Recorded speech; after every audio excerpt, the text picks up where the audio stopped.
Bonjour chers tous, je suis Barnabas Honoré, votre bien-aimé frère, et c'est avec beaucoup de plaisir, beaucoup de joie que ce dimanche matin, je viens à vous à travers les ondes, à travers YouTube et Facebook. J'ai commencé une série d'études sur les dîmes, les offrandes et les libéralités. Alors j'ai fait une première vidéo, j'ai introduit le sujet, et ce matin, je viens pour faire rapidement cette vidéo. Je me suis réveillé avec une direction de l'esprit et j'ai tenu vraiment à partager ce que le Saint-Esprit a mis sur mon cœur avant que je ne puisse vaquer à d'autres occupations. Alors ce matin, je voulais aborder le premier sujet concernant les 6 sortes de dîmes et je vais parler de la dîme d'Abraham. Et dans cette dîme d'Abraham dont je vais vous parler, vous allez découvrir de grands puissants enseignements. Vous allez découvrir une grande révélation qui est cachée derrière un événement qui s'est accompli dans l'ancienne alliance, du moins dans l'Ancien Testament, entre Abraham et un homme mystérieux, appelé Melchizedek.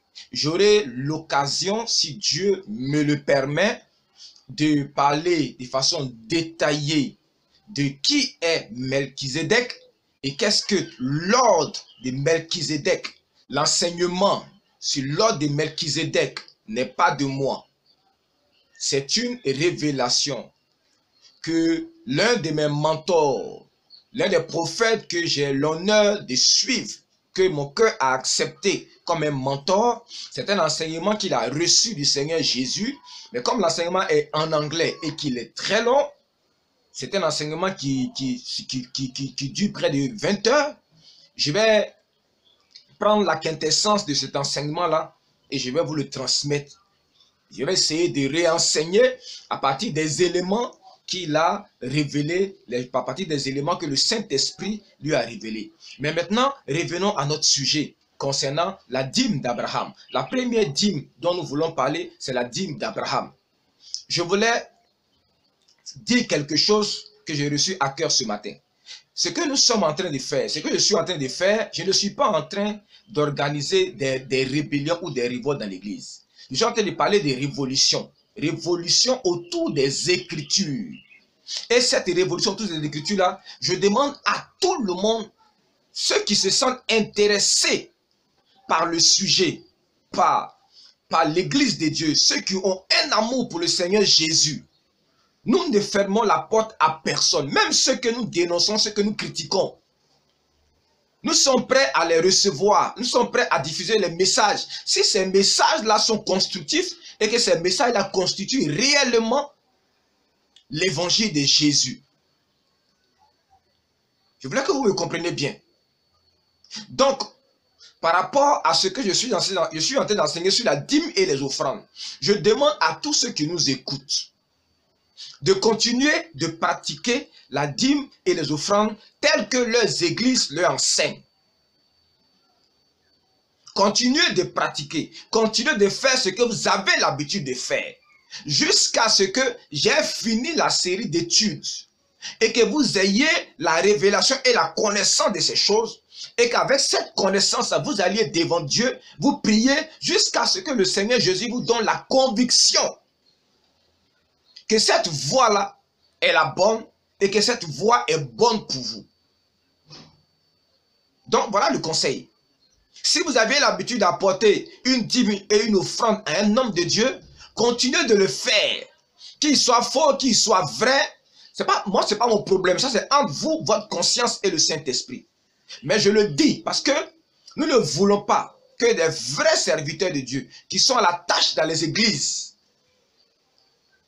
soient victimes de la vérité que je suis en train d'enseigner, parce que certains chrétiens mal affermis peuvent trouver dans mon enseignement des raisons de se révolter, pas parce qu'ils veulent écouter la parole de Dieu, mais à cause de la cupidité qui est dans leur cœur. Je vous l'ai dit, moi, j'apporte ma dîme. Je prends 10% de mes revenus et je soutiens des pasteurs. J'ai soutenu ce mois-ci 2 pasteurs et j'ai soutenu un ami. Et il me reste encore 2 personnes à soutenir. Une grande sœur et puis un frère d'une autre église. Que je soutiens avec ma dîme et mes offrandes. Ce que je suis en train de faire, c'est de ramener les gens sur la parole de Dieu. De mettre dans le cœur des gens le repos et la tranquillité de Christ. Pour qu'ils ne se sentent pas sous pression de malédiction. Pour qu'on ne les trompe pas. En les faisant croire que s'ils payent la dîme, il y aura un transfert de fonds entre le ciel et la terre. Ce sont des fadaises. C'est comme ça que je suis révolté. Donc continuez de soutenir vos pasteurs, vos bergers. Je vais vous donner les enseignements. Avec ces enseignements-là, prenez-les. Prenez un temps de jeûne. Priez. Demandez à Dieu une conviction, une direction. Et puis ensuite, décidez librement par vous-même. Mais si vous prenez mes enseignements, pour aller vous révolter, sachez que ce n'est pas le but du Saint-Esprit et ça n'a jamais été mon but à moi. Parce que moi, je continue d'apporter dîmes, offrandes et je continue de soutenir des serviteurs de Dieu. Donc si je le fais, je ne peux pas encourager des gens qui veulent se révolter, qui veulent créer la chienlit et le désordre dans l'église de Christ. L'église de Christ, c'est notre raison de vivre. Il y a des imposteurs dans cette église, mais ce n'est pas une raison pour jeter le bébé avec l'eau du bain. Nous voulons laver cette église-là, comme l'a fait Christ, lorsqu'il a chassé les brigands, les délinquants du temple à Jérusalem. C'est ce que nous voulons faire. Pour que l'église de Dieu soit conservée pure, comme une vierge destinée à un seul époux, Jésus-Christ. Voilà le but. Deuxième chose que je voulais dire, ce matin, je vais vous faire une démonstration de tout ce que je vous enseigne quand on parle de l'interprétation de la Bible. Je vous ai dit qu'un pasteur, un homme de Dieu, un bishop, qui tout le temps est dans l'Ancien Testament, à 90% c'est un menteur. Il y a une façon de traiter avec l'Ancien Testament. Et je vais vous montrer ça ce matin. Il ne faut pas aller prendre l'enseignement brut de l'Ancien Testament et puis développer une doctrine que vous allez appliquer à l'Église. Parce que l'Église est quelque chose de nouveau. L'Église est une entité nouvelle qui n'a rien à voir avec Israël. Donc quand vous voulez traiter avec l'Église, faites attention à là où vous allez vous ressourcer, à là où vous allez vous sourcer, à là où vous allez vous prendre votre inspiration. Tout ce que vous prenez dans l'Ancien Testament, cherchez à comprendre quelle est la lumière que le Saint-Esprit a mis sur ces pratiques, sur ces enseignements-là, dans le Nouveau Testament. Pour que vous puissiez avoir la véritable compréhension, le véritable sens des choses. Voilà ce que je voulais dire. Et je vais vous faire la démonstration ce matin. À partir de cette vidéo concernant l'offrande, sinon la dîme qu'Abraham a payée à Melchizedek. Alors, prenons rapidement nos Bibles dans le livre de Genèse chapitre 14. C'est la lecture un peu longue. Je vais lire juste pour pouvoir planter le décor. Et puis ensuite, on va aller lire Hébreux 7. Et puis je vais vous expliquer certaines vérités. Dans le temps d'Amaraphel, roi de Shinéa, d'Arjok, roi de Lazare, de Kerdolaomer, roi de Lam, et de Tidéa, roi de Gojin, il arriva qu'il fit la guerre à Béra, roi de Sodome, à Bisha, roi de Gomorre, à Shinéa, roi d'Adma, et à Shemeber, roi de Tseboïm, et au roi de Béla, qui est Tsoa. Ces derniers s'assemblèrent tous dans la vallée de Sidim, qui est la mer Salée. Pendant 12 ans, ils avaient été soumis à Kedorlaomer. Et la 13e année, ils s'étaient révoltés. Mais la 14e année, Kedorlaomer et les rois qui étaient avec lui se mis en marche et il bâtit les Réphaïm à Ashtaroth, à Arcanaïm, à Zouzim, à Am, les Émim à Chavé, Kirja, Taïm et les Oriens dans leur montagne de Séir jusqu'aux chaînes des parents qui est près du désert. Puis ils s'en retournèrent vers Misha qui est Kadès et bâtit les Amalécites sur tous les territoires, ainsi que les Amoréens établis à Hatzatson Tamar. Alors s'avançait le roi de Sodome, le roi de Gomorre, le roi d'Adma, le roi de Tseboïm, le roi de Béla, qui est Tsoa. Et il s'est rangé en bataille contre eux dans la vallée de Sittim.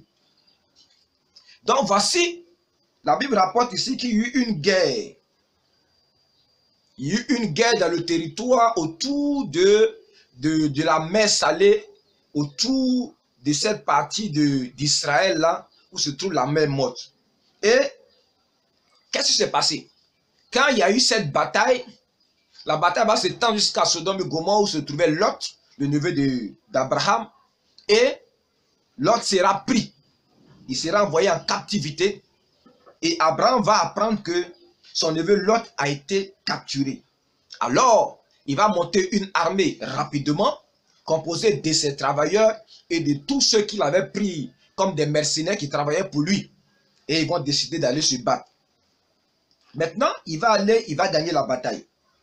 À partir du verset 15, on dit Abraham divisa sa troupe pour les attaquer de nuit. Et lui et ses serviteurs, il les battit et les poursuivit jusqu'à Shoba, qui est à la gauche de Damas. Il ramena toutes les richesses. Et il ramena aussi Lot, son frère, avec ses biens, ainsi que les femmes et le peuple. Après qu'Abraham fut revenu vainqueur de Kedorlaomer et des rois qui étaient avec lui, le roi de Sodome sortit à sa rencontre dans la vallée de Chavé, qui est la vallée du roi. Melchizedek, roi de Salem, fit apporter du pain et du vin. Il était sacrificateur du Dieu très haut. Il bénit Abraham et dit, béni soit Abraham par le Dieu très haut, maître du ciel et de la terre. Béni soit le Dieu très haut qui a livré tes ennemis entre tes mains. Et Abraham lui donna la dîme de tout. Abraham lui donna la dîme de tout. Quand on lit ce verset, on a l'impression que quand Abraham a rencontré ce tête mystérieux appelé Melchizedek, on a l'impression que Abraham est allé payer la dîme de tous ses biens. Et il y a certains prédicateurs, ce que j'appelais les prodimistes, ils utilisent ça pour dire, voilà, Abraham a payé la dîme de tous ses biens à Melchizedek. Mais ce n'est pas la vérité. Ce passage-là, on va l'envoyer dans le livre de Hébreux, dans le Nouveau Testament, pour voir quelle est la lumière que le Saint-Esprit met sur ce passage de l'Ancien Testament. Pour ne pas qu'on raconte des contes vérités et qu'on fasse dire aux Écritures ce que le Seigneur lui-même n'a jamais pensé dans son esprit. Donc, Hébreux 7. Voilà ce que l'apôtre Paul dit. En effet, ce Melchizedek, roi de Salem, sacrificateur du Dieu très haut, qui alla au devant d'Abraham lorsqu'il revenait de la défaite des rois et qui le bénit, et à qui Abraham donna la dîme de tout. Le mot revient encore. Ce Melchizedek qui est d'abord roi de justice, d'après la signification de son nom, ensuite roi de Salem, c'est-à-dire roi de paix, qui est sans père, sans mère, sans généalogie, qui n'a ni commencement de jour, ni fin de vie, mais qui est rendu semblable au Fils de Dieu. Ce Melchizedek demeure sacrificateur à perpétuité. Considérez combien est grand celui auquel le patriarche Abraham donna la dîme du butin. Ah bon? Donc Abraham n'a payé que la dîme de tout le butin qu'il a acquis sur les ennemis. Ceux qui avaient attaqué les différentes villes autour de la mer Morte. Lorsqu'Abraham les a vaincus, il les a dépouillés. Parce qu'avant, quand les gens partaient en campagne, en guerre, ils partaient avec beaucoup de ravitaillement. Ils mettaient un camp qui pouvait durer 1 an, 2 ans. Donc c'est pratiquement une petite ville qu'ils bâtissaient. Ils venaient avec des richesses. Et le roi qui se déplaçait là-bas, il allait là-bas avec tous les éléments et les ingrédients de sa royauté. Donc, quand Abraham les a vaincus, Abraham va prendre tout le butin. Donc, dans l'Ancien Testament, quand la Bible dit qu'Abraham payait la dîme de tout à Melchizedek, le Saint-Esprit nous révèle dans le Nouveau Testament que le mot « tout » qui est utilisé là, c'est un rapport avec le butin qu'Abraham a pris. Et c'est compréhensible, puisqu'il était sur un champ de guerre. Et c'est sur le champ de guerre que Melchizedek est venu raconter à Abraham. Abraham n'a certainement pas pris tous ses troupeaux, son or, son argent et tous ses biens pour aller en guerre. Donc le mot tout de l'Ancien Testament ici, c'est un rapport avec le butin. Et c'est clair, c'est compréhensible. Abraham gagne une guerre, il va dépouiller ses adversaires, il va prendre le butin et il va revenir avec ça. Et c'est sur ce butin-là qu'Abraham va payer la dîme. Dans la première dîme d'Abraham, ça ne concerne pas les revenus d'Abraham. Abraham n'a jamais payé de dîmes sur ses richesses, sur son troupeau, sur son or, sur son argent. Il n'a jamais payé de dîmes sur ce qui lui appartenait en propre. Première vérité. La dîme qu'Abraham a payée, c'est la dîme du butin qu'il a rapporté après la guerre contre Kedorlaomer. Donc, première chose, vous ne pouvez pas prendre l'histoire d'Abraham pour faire payer les dîmes aux gens dans vos églises. Première vérité. Parce qu'Abraham n'a jamais payé de dîmes sur ses revenus personnels. Il a payé la dîme sur un butin de guerre. Si vous voulez appliquer la dîme d'Abraham, alors allez-y faire la guerre. Prenez vos chrétiens, allez-y faire la guerre. Et quand ils vont dépouiller les autres, ils vont venir vous apporter ce butin. Et ne spiritualisez pas les choses. Ne dites pas non, la guerre là, c'est l'image de la guerre spirituelle. On se bat contre la pauvreté. Ce sont des bêtises. Vous comprenez? Ce sont des bêtises. Ne spiritualisez pas les Écritures. Quand Dieu parle, il parle à des hommes. Donc, prenez l'Écriture comme elle est. Abraham n'a jamais payé de dîmes sur son troupeau, sur ses bœufs. Il n'a jamais payé de dîmes. Si vous prenez l'histoire de Job, Job était un contemporain d'Abraham. Job n'a jamais payé de dîmes. Mais quand vous lisez son histoire, il utilisait ses ressources pour prendre soin de la veuve, pour prendre soin de l'orphelin, pour prendre soin de l'étranger. Est-ce que vous comprenez? Dans les temps anciens, nos anciens ne payaient pas de dîmes sur leurs revenus. Comprenez-moi bien. Avant que la loi ne soit, personne n'a jamais payé de dîmes sur ses revenus. La dîme d'Abraham, c'est une dîme qui a été payée sur un butin de guerre. Et maintenant, je vais vous expliquer quelle est la révélation cachée là-dedans. Pourquoi est-ce qu'Abraham a payé cette dîme? Deux raisons. D'abord, il y a la qualité de celui à qui Abraham a payé la dîme. Ce Melchizedek était une théophanie. C'était un avatar du Dieu très haut. Dieu va prendre une apparence humaine et il va venir résider dans un territoire qu'il avait destiné à donner à un homme comme Abraham. Il apparaît dans la période où on doit transmettre à Abraham les promesses, l'héritage de tout ce que Dieu veut faire sur terre pour amener l'homme à la restauration spirituelle. Et puis Melchizedek, Abraham c'est le géant qui a les promesses et Melchizedek est un autre géant qui vient avec la grâce et la bénédiction du Dieu très haut. Il vient, il apparaît dans ce territoire-là, dans la période où une transaction spirituelle doit se faire entre le ciel et Abraham. Et cet homme-là apparaît, il devient roi. C'est-à-dire qu'il a une existence quotidienne. Mais il est roi de quoi? Il est roi de justice et il est roi de Salem. Pourquoi Melchizedek est le roi de justice? Parce qu'il est le roi de la justice de Dieu. Celle qui s'obtient par la foi. Pourquoi? Parce qu'Abraham était destiné à être le père de la foi. Et ensuite, on verra plus tard dans le livre de Romains comment est-ce que le Saint-Esprit, par la bouche de l'apôtre Paul, va mettre cette réalité-là en scène.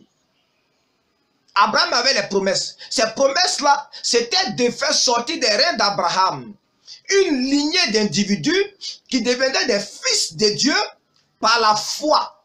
Selon ce qu'a dit le prophète Habakkuk, mon juste vivra par la foi.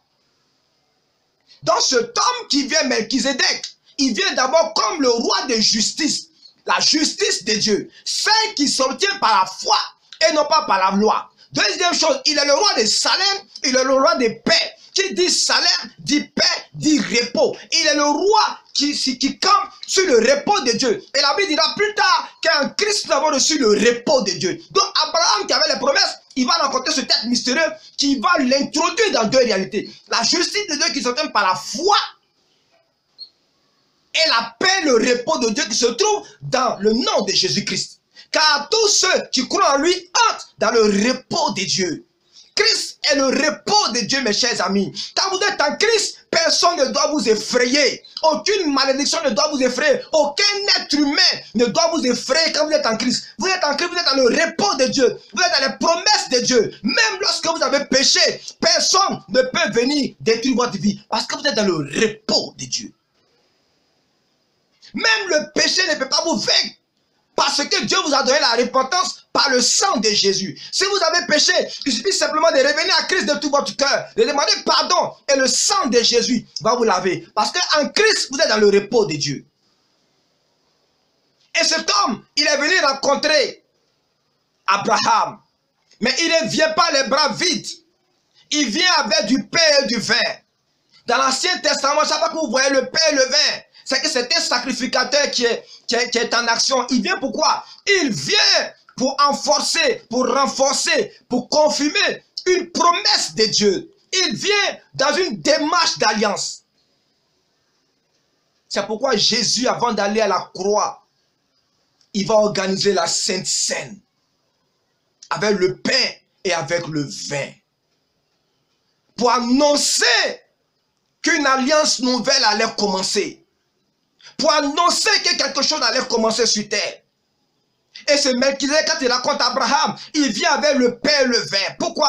Pour introduire Abraham dans une alliance sacerdotale.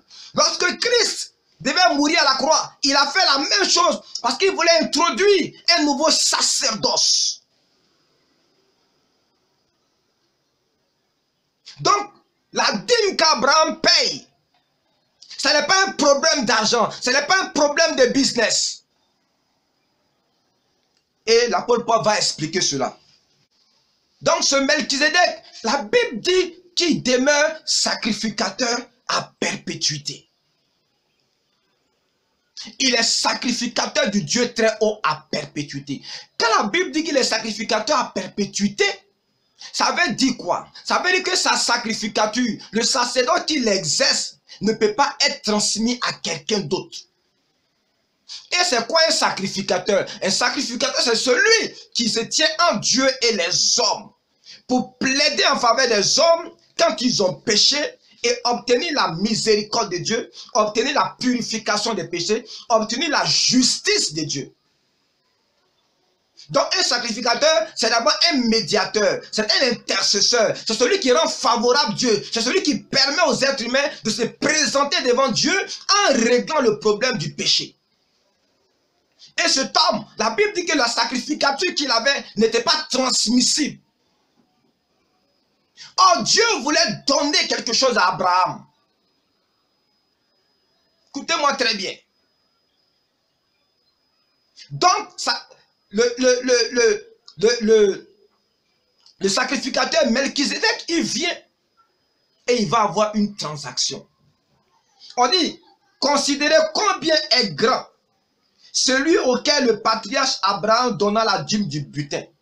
Ceux des fils de Lévi qui exercent le sacerdoce ont, d'après la loi, l'ordre de lever la dîme sur le peuple, c'est-à-dire sur leurs frères, qui cependant sont issus des reins d'Abraham.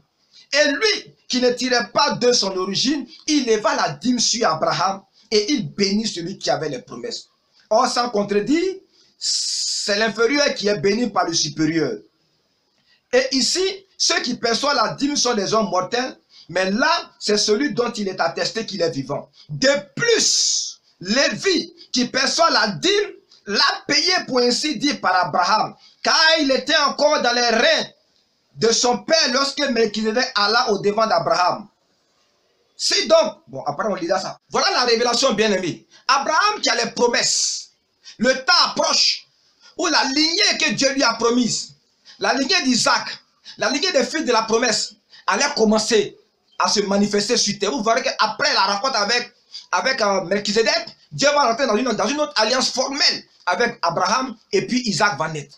Donc, Dieu, il dit quoi? J'ai déjà donné les promesses à Abraham, mais je sais que ses enfants ne vont pas persévérer dans mes voies. Il faut quelque chose qui me permette de rester au milieu d'eux jusqu'à ce que vienne le Shiloh, jusqu'à ce que vienne le fils de David, jusqu'à ce que vienne le Messie, celui qui a été promis, celui qui est véritablement la prospérité dont je parle. Ce que j'ai promis pour Abraham, le fils d'Abraham qui va apporter la libération du monde, qui va ôter le péché. C'est lui. Il faut que ce temps-là, le temps puisse arriver jusqu'à ce qu'il arrive. Il faut pendant ce temps-là préserver le peuple. Donc, avoir les promesses, c'est bon, mais ça ne suffit pas. Il faut qu'Abraham ait le sacerdoce. Mais le sacerdoce, c'est Melchizedek qui a le sacerdoce. Donc, lorsqu'Abraham raconte Melchizedek, Abraham va payer, poussé par le Saint-Esprit, la dîme de son butin à Melchizedek. En payant la dîme à Melchizedek, Abraham a acquis le sacerdoce. Il a acquis le droit d'exécuter sur terre un aspect de la mission de Melchizedek, celui d'être sacrificateur du Dieu très haut à perpétuité. Donc Melchizedek, en recevant la dîme, il a aussi reçu la dîme de Lévi qui était dans les reins d'Abraham. Il venait ici de transmettre le sacerdoce aux enfants d'Abraham. De sorte que Abraham, après cette rencontre, il avait les promesses et il avait l'instrument pour que ces promesses-là puissent se perpétuer jusqu'à la venue du Messie. C'est à partir de cet instant que la capacité pour les descendants d'Abraham à exercer le sacerdoce, à exercer la sacrificature, a été acquise. Mais puisque le véritable sacrificateur Melchizedek, il était encore vivant, ce qu'Abraham va recevoir et qu'il va transmettre à ses enfants, à la lignée de Lévi, n'était pas une sacrificature parfaite. Pourquoi? Parce que ce qui est parfait existe déjà, c'est Melchizedek. C'est comme si tu ne mérites pas la chose, mais pour un temps, pour une saison, on va te déléguer un aspect de la chose pour des raisons bien précises. C'est pourquoi, quand Jésus-Christ meurt et qu'il veut aller négocier la question du péché devant le trône du Père, il est obligé d'aller dans le lieu parfait. Aller dans le temple qui est dans le ciel. Mais quand il va dans le temple qui est dans le ciel, il ne peut pas se présenter là-bas comme prêtre. Pourquoi? Parce que Melchizedek, c'est celui qui est le prêtre. Alors Dieu va établir Christ dans la sacrificature de Melchizedek. C'est pour cela que Jésus a été fait souverain sacrificateur selon l'ordre de Melchizedek, afin qu'il puisse rentrer dans l'ordre de Melchizedek, fusionner avec ce tête et devenir lui-même le grand prêtre du tabernacle céleste.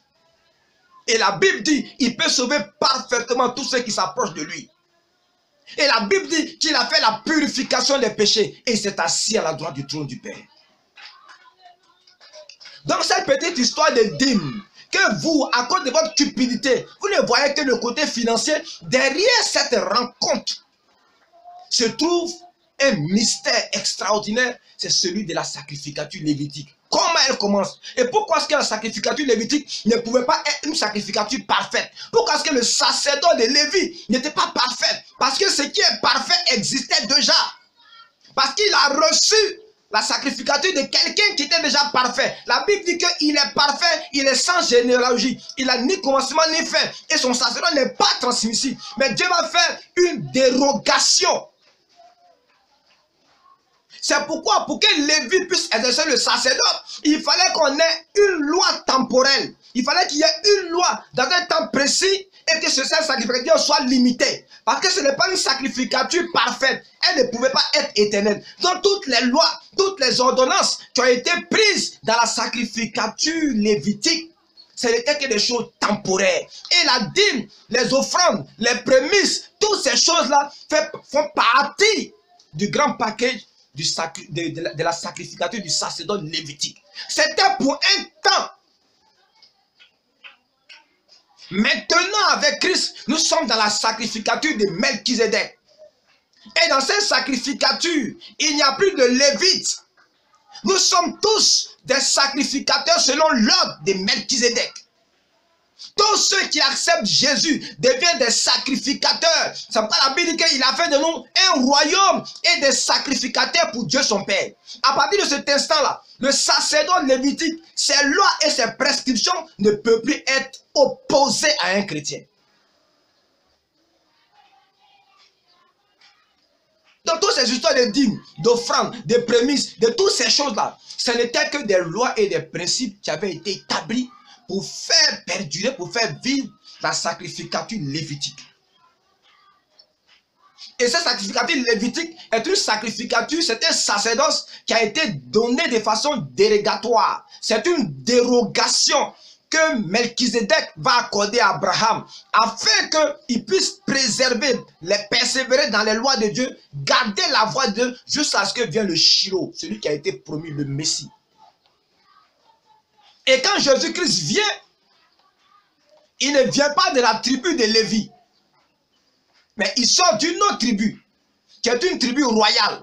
Et il va partir se faire investir comme souverain sacrificateur, mais dans l'ordre de Melchizedek, qui est l'ordre éternel. Donc si tu es en Christ, tu es un sacrificateur dans l'ordre de Melchizedek. Et si tu es un sacrificateur, tu n'as plus d'obligation à payer une dîme à qui que ce soit. Parce que nous sommes tous sacrificateurs au même rang. Et il y a un seul souverain sacrificateur qui est Christ, qui est dans le ciel. Mais sur la terre, dans nos églises, il n'y a plus de souverain sacrificateur selon l'ordre d'Aaron. C'est dans l'ordre d'Aaron que les souverains sacrificateurs prélevaient des dîmes sur le peuple. Mais dans l'ordre de Melchizedek, nous sommes tous des sacrificateurs, les uns pour les autres. Il n'y a ni homme ni femme, nous sommes tous des rois et des sacrificateurs.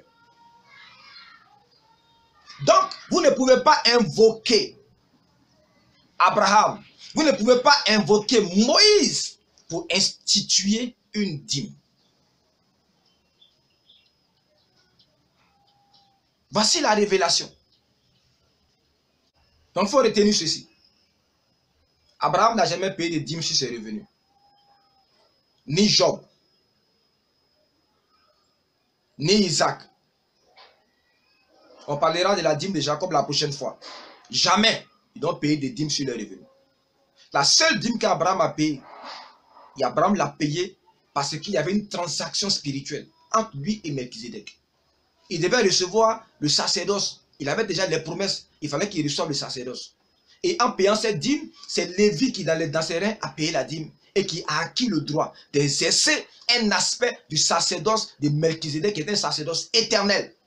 Donc en payant cette dîme-là, c'était pour acheter, si vous voulez, la dérogation, le droit d'exercer un aspect de la sacrificature de Melchizedek. C'est pourquoi toute la sacrificature d'Aaron va se faire selon des rites charnels.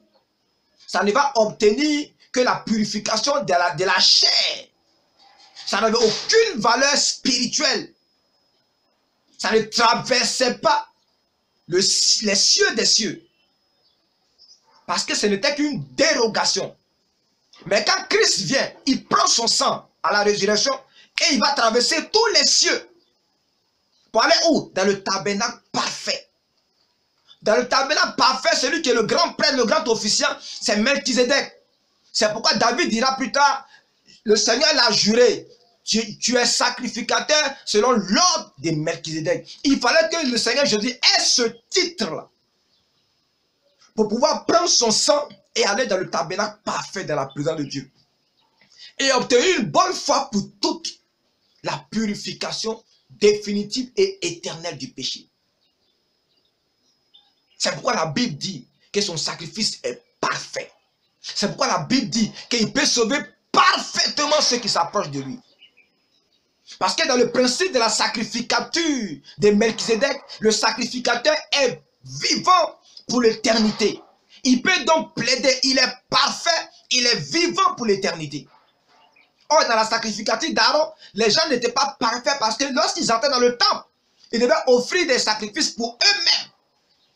Prouvant par là qu'ils n'étaient pas dignes de faire quoi? De traverser les cieux pour aller dans le sacrifice parfait, là où se règle définitivement la question du péché.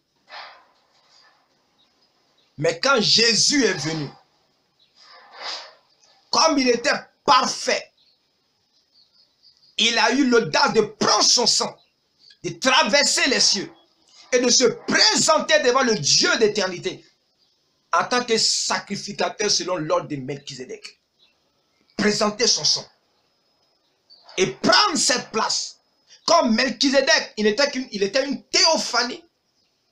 Quand Christ est venu dans un corps d'homme, dans une chair d'homme, et qu'il est monté au ciel en tant qu'homme, alors cette théophanie-là va disparaître et Christ sera investi dans le plein pouvoir, dans l'ordre de Melchizedek, qui est le seul grand ordre céleste. Dans le ciel, il y a un temple. Dans le ciel, il y a une sacrificature. Dans le ciel, il y a un cérémonial pour le péché. Dans le ciel, il y a des prêtres, il y a des sacrificateurs. Et c'est Jésus qui gère cette sacrificature. Il gère ça pour le compte de son église. Il gère ça pour le compte de ses frères. Et il a fait de nous des sacrificateurs comme lui dans l'ordre nouveau de Melchizedek. Donc nous ne devons rien à personne. Nous n'avons aucune obligation d'apporter une dîme, comme c'était le cas dans la sacrificature d'Aaron, où le peuple avait l'obligation d'apporter une dîme aux Lévites, aux sacrificateurs et à Aaron, parce que c'est ceux-là qui étaient les médiateurs.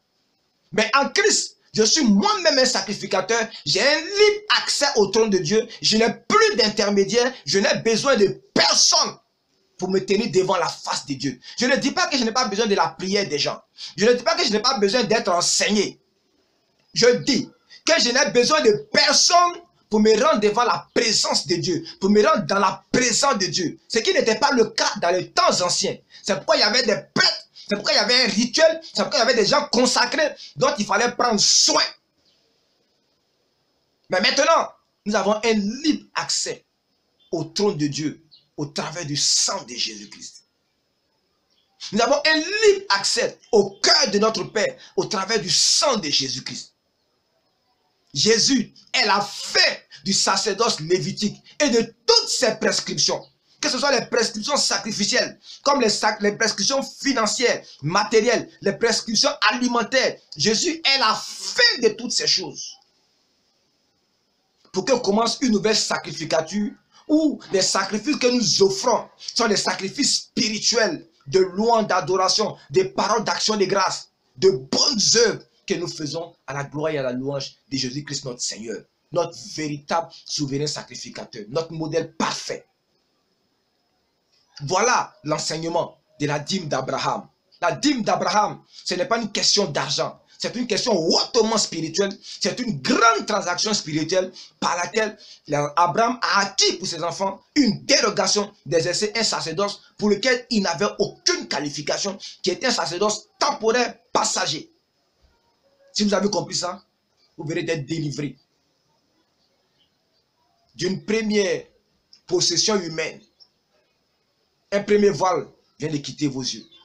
Personne ne va vous aujourd'hui contraindre en prenant le cas d'Abraham pour vous amener à payer une dîme. La dîme d'Abraham, ça n'a rien à voir avec tout ce que vous pouvez imaginer. Dieu me béni, grâce et paix sur vous. Votre bien-aimé frère Barnabas, qui vous salue ce dimanche matin, qui souhaite bonne écoute. Persévérez dans la vie chrétienne, demeurez ferme, ne vous laissez pas effrayer par l'adversité, ne vous laissez pas intimider. Jésus a dit, ne craignez pas ceux qui après avoir tué le corps ne peuvent plus rien faire, mais craignez plutôt celui qui après avoir tué le corps peut jeter l'âme en enfer. Demeurez bénis. Au nom puissant de Jésus. Amen.